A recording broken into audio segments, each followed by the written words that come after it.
آپ دیکھیں کہ وہ اربوں روپے کی ایک ملک کے اندر، ایک دنیا کے اندر، پوری دنیا کے اندر ایک اتنا بڑا ایونٹ ہوتا ہے جس میں اربوں روپے کے جو ہے نا وہ جانور ذبح کیے جاتے ہیں اللہ تعالیٰ کی راہ میں. اور جو ہمارے غریب لوگ ہوتے ہیں، ایک تو ان کو گوشت کھانے کو ملتا ہے، جو سارا سال نہیں بھی کھا سکتے ان کو بھی گوشت کھانے کو ملتا ہے، اور دوسرا جنہوں نے وہ جانور پالے ہوتے ہیں ان کو اس کا باقاعدہ طور پہ معاوضہ ملتا ہے. اور گوشت جو آپ نے سوال کیا، میں سمجھتا ہوں کہ ہر کام، ویسے تو ہمیں اسلام نے بھی اس چیز کا متنبہ کیا ہے کہ آپ کو اعتدال پسندی کے ساتھ چلنا ہے. گوشت، قربانی کا گوشت بہت اچھا گوشت ہوتا ہے. اتنے صحت مند جانور عام لحاظ میں کسائی ذبح نہیں کرتے. ہمیں گوشت اتنا صحت مند اچھا گوشت میسر نہیں ہوتا جتنا قربانی کا گوشت اچھا ہوتا ہے. تو میں سمجھتا ہوں اس کو بڑے اعتدال کے ساتھ کھانا چاہیے. اگر ہم اعتدال کے ساتھ کھائیں گے اس کے بہت سے فوائد ہیں، اس کے بہت سے آپ کو بینیفٹ ملیں گے. اس میں بہت سے وٹامن ہیں جو آپ کے جسم کے لیے، آپ کی صحت کے لیے بڑے ضروری ہیں. وٹامن B12 ہوتا ہے. جی اس میں وٹامن B12 ہے. اس میں پروٹین کی کمی جو ہوتی ہے وہ پوری ہوتی ہے. اس کے میں آپ کے جو مسل جو ویک ہو جاتے ہیں اس کے لیے وہ بڑا اس کو پاورفل کرتے ہیں. وہ بہت اچھا جو ہے نا وہ ایک گوشت ہے جو آپ کی صحت کے لیے آپ کو بڑا امپروو کرتا ہے، خاص طور پہ آپ کے مسل کو بہت زیادہ امپروو کرتا ہے. تو میں سمجھتا ہوں اگر اس کو اعتدال کے ساتھ کھائیں گے تو وہ امراض نہیں بلکہ آپ کی صحت میں بہتری پیدا کرے گا. لیکن اگر آپ اعتدال کے ساتھ نہیں کھائیں گے، ضرورت سے زیادہ کھائیں گے اور بہت زیادہ اپنے معدے کو دیکھے بغیر اگر کھائیں گے، وہ کہتے ہیں نا کھانا تو اگرچہ آپ کا اپنا نہیں بھی ہے لیکن پھر بھی پیٹ تو آپ کا اپنا ہے. آپ نے اپنے پیٹ کو مد نظر رکھتے ہوئے کھانا ہے. جو آپ ڈائجسٹ کر سکتے ہیں، جس کو آپ ہضم کر سکتے ہیں، آپ اتنا ہی کھائیں. یعنی آپ کہنے کا مطلب ہے کہ access of every thing is bad. ضرورت سے زیادہ کسی بھی چیز کی زیادتی جو ہے یا اس کو زیادہ اگر استعمال کیا جائے گا تو نقصان دہ ہے. لیکن یہ بتائیے کہ اگر کولیسٹرول یا جوڑوں کا درد ہے تو اس میں کتنی مقدار میں کھانا چاہیے کہ وہ مطلب اس کے سمٹمز بھی ظاہر نہ ہو اور گوشت بھی کھایا جائے؟ دیکھیں اس میں دو چیزیں ہیں. ایک تو یہ ہے کہ جو آلریڈی پہلے پیشنٹ ہیں جو مختلف امراض کا شکار ہیں، جیسے کہ دل کے امراض کے لوگ ہیں جن کو دل کی تکلیف ہے، ہائی بلڈ پریشر کی تکلیف ہے، کولیسٹرول زیادہ رہتی ہے، یورک ایسڈ زیادہ رہتا ہے، تو ان کے کھانے کا ایک الگ طریقہ ہوگا. جو صحت مند لوگ ہیں ان کے کھانے کا ایک الگ طریقہ ہوگا. جو صحت مند لوگ ہیں وہ تو ویسے تو روٹین کے اندر صحت کے حوالے سے اگر دیکھا جائے تو وہ 100 سے 150 گرام تک ایک بندے کے لیے کافی ہوتا ہے کہ وہ اس کو گوشت کو کھائے. لیکن قربانی والے دن ہمارے چونکہ وافر مقدار میں گوشت ہوتا ہے اور پھر سب کٹھے مل کے بیٹھ کے ایک بڑا اچھا ایونٹ کر رہے ہوتے ہیں تو اس میں زیادہ کھایا جاتا ہے. لیکن صحت مند بندہ تو اس کو برداشت کر لیتا ہے. لیکن جن لوگوں کو یہ امراض ہیں ان کو اپنے معالج سے باقاعدہ مشورہ کرنا چاہیے. اپنے معالج کے مشورے کے مطابق یہ چیزیں گوشت استعمال کرنا چاہیے. مثال کے طور پہ جو دل کے امراض میں مبتلا ہیں، جو ہائی کولیسٹرول میں مبتلا ہیں، جو ہائی بلڈ پریشر کے اندر مبتلا ہیں، جو یورک ایسڈ کے اندر مبتلا ہیں، تو وہ گوشت کو سادہ کھانے کی بجائے اس کے اندر مختلف سبزیوں کا استعمال کریں. جیسے کہ وہ کر سکتے ہیں اگر گوشت ہے تو اس کے اندر تھوڑا سا آپ کدو کا استعمال کر لیں، آپ ٹنڈے کا استعمال کر لیں. یہ موسم کے مطابق سبزیاں ابھی اویلیبل ہیں. اس کے علاوہ آپ دیسی توری، یہ جو ول توری جس کو ہم بولتے ہیں، اس کا استعمال کر لیں. اور اس کے علاوہ پیٹھا کدو اس کا استعمال کر لیں. ان میں سے جو بھی چیز آپ ڈالنا چاہیں گے، اس میں اگر آپ اپنی ہانڈی کے اندر تھوڑا سا یہ سبزی کا استعمال کر لیتے ہیں تو وہ اس کے جو بیڈ اثرات ہیں، جو کولیسٹرول بڑھانے والے ہیں، جو یورک ایسڈ بڑھانے والے ہیں، جو ہائی بلڈ پریشر کرنے والے ہیں، دل کے امراض کو بڑھانے والے ہیں، تو وہ بہت کم ہو جاتے ہیں اس کے لیے، بلکہ وہ فائدہ مند ہو جاتے ہیں. وہ صحت کی علامت ہوتے ہیں. تو اس کو اس طریقے سے استعمال کرنا چاہیے. مختلف سبزیوں کے ساتھ اس کو پکانا چاہیے، استعمال کرنا چاہیے. یہ بتائیے گا کہ بڑا گوشت کیوں منع کیا جاتا ہے؟ بڑا گوشت چونکہ اس میں بہت زیادہ پروٹین ہوتی ہے. بڑے گوشت بڑے گوشت کے اندر بہت زیادہ پروٹین ہوتی ہے، چکناہٹ زیادہ ہوتی ہے. تو اس لیے اس کو صحت مند بندے کو ہی کھانا چاہیے. دوسرے جن لوگوں کو یہ امراض ہیں ان کو چھوٹا گوشت استعمال کرنا چاہیے، بڑے گوشت سے اوائڈ ہی کرنا چاہیے. اور ان کو بھی سبزیوں میں ڈال کے استعمال کرنا چاہیے، نہ کہ وہ ویسے استعمال کریں. اور دوسرا اس کے اندر بے شمار اس کے اور طریقہ کار ہیں. کہ اس کے ساتھ آپ گوشت کے ساتھ آپ لیمن کا استعمال کر سکتے ہیں, گوشت کے ساتھ آپ پودینے کا استعمال کر سکتے ہیں. یہ آپ کے نظام ہضم کو بھی خراب نہیں کرے گا, آپ کو پرابلم بھی پیدا نہیں کرے گا, تو اس کے لیے اور زیادہ بہتر ہو جائے گا. دوسرا میں ایک چیز بتانا چاہوں گا, اگر آپ اپنی ہانڈی کے اندر تھوڑا سا ایک مثال کے طور پہ آپ اس میں زیرہ سفید, اس میں ہلدی اور کالی مرچ اس کا تھوڑا سا استعمال کر لیں گے تو یہ بہت زیادہ بہتر ہو جائے گا. آپ کے اسٹمک کے لیے بھی بہتر ہوگا, آپ کے جو دوسرے امراض ہیں ان کو بھی نہیں بڑھنے دے گا, اور آپ کی صحت کو بھی بہتر کرے گا. تو حکیم صاحب, کلیجی اور مغز میں یورک ایسڈ ہوتا ہے, تو اسے کس طرح استعمال کرنا چاہیے؟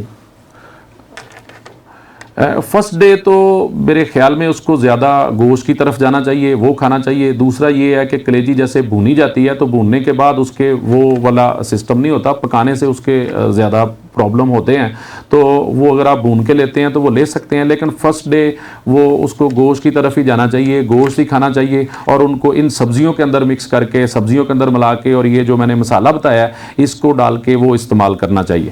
حکیم صاحب, اونٹ کا جو گوشت ہوتا ہے وہ نمکین ہوتا ہے, تو کیا بلڈ پریشر کے جو مریض ہیں وہ کھا سکتے ہیں؟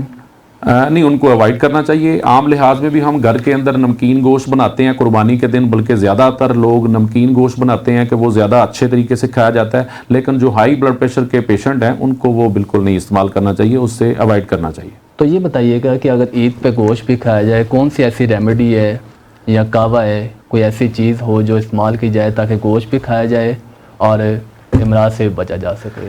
اچھا, اس میں دیکھیں کہ کچھ امراض ہیں جو خاص طور پہ, ویسے تو آپ جو بھی کوئی پرابلم ہے اپنے معالج سے آپ مشورہ کریں, اپنے حکیم سے, اپنے ڈاکٹر سے باقاعدہ طور پہ مشورہ کریں, لیکن کچھ چیزیں ہوتی ہیں جو آپ کو اسپیشلی گوشت کھانے سے ہی وہ پرابلم ظاہر ہوتے ہیں. اس میں ایک تو پرابلم ہوتا ہے کہ کسی کو پیچس لگ جاتے ہیں, موشن لگ جاتے ہیں, اس کا بھی میں آپ کو ایک فارمولہ بتاؤں گا, وہ بھی ٹھیک رہے گا. کچھ ہوتے ہیں کہ جن کو کوئی خدا نخواستہ تیزابیت, ایسیڈیٹی زیادہ بن جاتی ہے, اس سے وامٹنگ وغیرہ کا مسئلہ ہوتا ہے, کہ متلائی ہونے کی سچویشن پیدا ہو جاتی ہے, وہ اس کے لیے بھی ایک الگ سے جو ہے نا وہ ہم ایک ریمڈی استعمال کریں گے. اور یہ اتنی اچھی جو ہر گھر کے اندر یہ ریمڈیز جو ہیں, ان کے جو انگریڈینٹس ہیں وہ ہر گھر کے اندر یقیناً موجود ہوتے ہیں, اور آپ اگر ان انگریڈینٹس کو اپنے گھر کے اندر محفوظ رکھتے ہیں تو میں سمجھتا ہوں آپ بہت سارے امراض سے بچ جاتے ہیں. مثال کے طور پہ اگر آپ کو کوئی پیچس لگ گئے ہیں, موشن لگ گئے ہیں,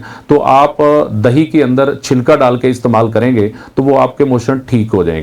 تو آپ کو کسی اور طرف جانے کی ضرورت نہیں پڑے گی, کسی معالج, کیونکہ ان دنوں کے اندر یہ بھی مسئلہ ہوتا ہے ہاسپٹل کے اندر یا کوئی معالج حضرات وہ نہیں بیٹھے ہوتے. تھا کہ عید کے 3 دنوں میں دیکھا جاتا ہے کہ ہسپتالوں میں مریض بڑھ جاتے ہیں, ان کے پیٹ کے مسائل, بد ہضمی, تیزابیت, الٹیاں, تو ان سے کیسے بچا جائے؟ گوشت بھی کھایا جائے اور ان سے بچا کیسے جا سکتا ہے؟ ان کے لیے میں بتاتا ہوں, بڑے اچھا ایک آپ کو میں ٹپس دوں گا. جو ہمارے لوگ ہمیں سن رہے ہیں, ہمیں دیکھ رہے ہیں, سن رہے ہیں, تو ان کے لیے میں سمجھتا ہوں یہ کسی نعمت سے کم نہیں ہوگا. جو ہے نا, اگر ان کو کوئی ایسیڈیٹ کا پرابلم ہو جاتا ہے, تیزابیت کا پرابلم ہو جاتا ہے, اور وہ محسوس کرتے ہیں ان کو کوئی جلن وغیرہ کا مسئلہ ہو گیا ہے, تو وہ اس میں 2 قہوے میں بتاتا ہوں وہ ان کا استعمال کر سکتے ہیں. نمبر 1 تو لونگ اور دار چینی کا قہوہ, یہ قہوہ بنا کے استعمال کریں تو یہ بہت زیادہ فائدہ مند ہے, اور جو ہے نا اس کو بہتر طریقے سے وہ ڈائجسٹ کر سکتے ہیں وہ گوشت کو, اس سے کسی قسم کا کوئی پرابلم نہیں ہوگا. دوسرا ایک قہوہ اگر آپ استعمال کریں, گھر کے اندر موجود ہوتا ہے, وہ آپ اجوائن دیسی اور پودینہ, اس کا قہوہ بنا کے اگر آپ استعمال کریں گے تو یہ آپ کے ڈائجسٹو سسٹم کو بہت اچھا کرتا ہے, بہت بہتر کرتا ہے, اور آپ کو مختلف پرابلم سے بچاتا ہے. جو کوئی گیس ٹربل کا پرابلم ہوتا ہے, ایسیڈیٹی کا پرابلم ہوتا ہے, تیزابیت کا پرابلم ہوتا ہے, تو آپ اس سے بڑے آسان طریقے سے بچ سکتے ہیں. یہ 2 ریمڈیز آپ گھر میں ضرور رکھیں, بلکہ ہر گھر کے اندر موجود ہوتی ہیں, ورنہ آپ پہلے سے اس کو لے کے استعمال کریں. چھلکا آپ لے کے گھر کے اندر ضرور رکھیں. اگر آپ کو کوئی ایسا پیچس وغیرہ کی شکایت ہوئی ہے تو آپ دہی کے اندر ڈال کے وہ چھلکے کا استعمال کریں گے تو آپ کے لیے بہت زیادہ بہتر ہوگا. حکیم صاحب, جیسے آپ نے شروع میں کہا کہ اس میں وٹامن B12 ہوتا ہے, کمزوری کو دور کرتا ہے, تو یہ بتائیے کہ گوشت تو کھانا چاہیے, اور جیسا کہ معالجین یہ کہتے بھی ہیں کہ گوشت ہفتے میں 100 یا 150 یا آدھا پاؤ ضرور کھانا چاہیے, جی جیسا کہ ہم نے پہلے بھی کہا کہ access of every thing is bad, ضرورت سے زیادہ استعمال جو ہے وہ نقصان ہے. جی بالکل. اللہ تعالیٰ نے ہر چیز بنائی ہے، سبزیاں ہیں، پھل ہیں، گوشت ہیں، ہر چیز کو ایک توازن کے ساتھ اور اعتدال کے ساتھ استعمال کی جائے تو کسی بھی چیز کی کوئی بھی چیز نقصان دہ نہیں ہے. جی تو اس کے گوشت کا جو فائدہ ہے وہ بھی ہمیں بتائیں ذرا ہمارے ناظرین کو. گوشت ہی جیسا ہم نے پہلے بھی ذکر کیا ہے کہ اس میں ایک تو بہت سارے وٹامن ہوتے ہیں جو آپ کے خاص طور پہ وٹامن B12 جو ہے اس کی بہت ایک خاص مقدار پائی جاتی ہے گوشت کے اندر، اور جسم کے اندر پروٹین کی بہت زیادہ ضرورت ہوتی ہے. یہ پروٹین کی کمی کو پورا کرتا ہے اور پروٹین ہمارے مسل کے لیے بہت زیادہ انتہائی زیادہ ضروری ہوتی ہے. تو وہ آپ ہر بندہ دیکھیں چاہتا ہے نا کہ وہ آپ کو کہاں پہچانا جاتا ہے کہ بندے کے مسل کتنے، اعصاب کتنے مضبوط ہیں، اس کے کتنے ایکٹیو ہیں. تو وہ ان کے لیے بہت زیادہ اچھا ہے اور بڑی اچھی ایک غذائیت ہے جو سارا سال کے اندر مختلف ویکنس، کمزوری، آپ ناطاقتی محسوس کرتے ہیں، اس کے لیے یہ بہت اچھی چیز ہے. تو عید پر گوشت کے استعمال کے حوالے سے ہمارے ناظرین کو کچھ بتائیے. وہ بڑی اچھی، آپ نے بڑا اچھا کویشچن کیا، اور میں بھی اس کا یہ آنسر بھی اس کا یہی ہے کہ آپ ہر چیز کو اعتدال کے ساتھ کھائیں. اعتدال جو ہے یہ بہت سارے پرابلم کا حل ہے، بہت ساری بیماریوں کا علاج ہے. آپ کسی چیز کے اندر، کسی بیماری کے اندر مبتلا ہونے سے بچ سکتے ہیں اگر آپ اپنی اعتدال پسندی اختیار کریں گے. جو کثرت سے استعمال ہے وہ تو کسی چیز کا بھی آپ کریں گے تو وہ اس کا پرابلم ہوتا ہے. اعتدال پسندی کے ساتھ کھائیں اور ان سبزیوں کے تھوڑا سا اس میں استعمال کریں، اس میں پودینے کا استعمال کریں، اس میں لیمن کا استعمال کریں. یہ جو ہم نے کہوا جات بتائے ہیں آپ کو، ان کا استعمال کریں. آپ اس میں 2 لونگ لے لیں اور چھوٹا سا 1 پیس دار چینی کا، اس کا کہوا بنا کے یہ استعمال کریں. اس میں آپ تھوڑا سا اجوائن کا کہوے کا میں خصوصی طور پہ بتا دیتا ہوں. یہ بہت سارے لوگ اس میں بہت زیادہ ڈال دیتے ہیں، چمچ بھر کے اجوائن کا ڈال دیا، یہ اس کا ٹیسٹ بھی خراب ہو جاتا ہے. آپ اس میں 1 کپ کہوے کے لیے آپ کو 6 سے 7 دانے صرف اجوائن کے آپ ڈالیں، اور اسی طرح آپ 6 سے 7 پودینے کے پتے ڈالیں اور اس کا کہوا بنائیں میٹھے کے طور پہ. اگر آپ ڈائبیٹک پیشنٹ نہیں ہیں تو اس میں آپ شہد بھی ڈال سکتے ہیں، گڑ ڈال سکتے ہیں، چینی ڈال سکتے ہیں. یہ آپ کے لیے بہت اچھا ہے، یہ نظام ہضم کو بھی بہتر کرتا ہے. اور آخر میں ایک چیز آپ کو خصوصی طور پہ ایک چیز کا ذکر کرنا چاہوں گا. جب آپ گوشت زیادہ کھا رہے ہوتے ہیں، خاص طور پہ قربانی کا گوشت، یہ بڑا ہیوی ہوتا ہے، بڑا صحت مند ہوتا ہے، بڑے صحت مند جانوروں کا گوشت ہوتا ہے، تو اس کے ساتھ آپ روٹی کا استعمال نہ کیجیے. آپ بغیر روٹی کے گوشت کھائیں اور اس گوشت کے بعد تقریباً کوئی آدھے گھنٹے بعد، پونے گھنٹے بعد آپ یہ کہوا بنا کے لے لیں. انشاءاللہ تعالی اللہ تعالیٰ آپ کو اپنی حفظ و امان میں رکھے گا اور آپ کو کسی قسم کا کوئی پرابلم، کسی قسم کے مرض کے اندر مبتلا نہیں ہوں گے، بلکہ آپ اپنی بہتر توانائی کے ساتھ زندگی گزار سکیں گے. ناظرین، آپ نے حکیم حافظ احسان الرحمان صاحب کی گفتگو سنی. حکیم صاحب نے فرمایا کہ گوشت ضرور کھائیں، یہ سنت بھی ہے، لیکن ایک حد تک اور اعتدال کے ساتھ استعمال کریں. اس کے ساتھ رائتے کا استعمال کریں، سلاد کا، لونگ، دار چینی کا کہوا یہ استعمال کریں. ادرک، پودینہ اور سونف جو ہے اس کا بھی استعمال اپنے